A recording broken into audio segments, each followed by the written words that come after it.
How to make Vongole Pasta with your leftover pasta. Fresh clam, water, and salt.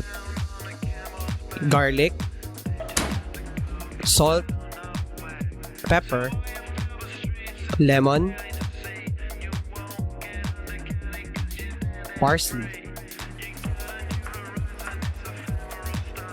We also need 3 tablespoons of olive oil, 1 cup of white wine. At syempre, gamitin ang inyong leftover pasta.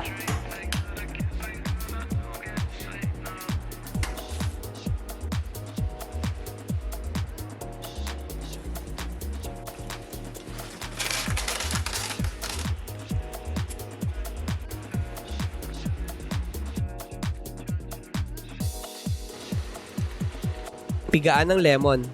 Bigyan ng magandang plating. Para kunwari, chef. And that's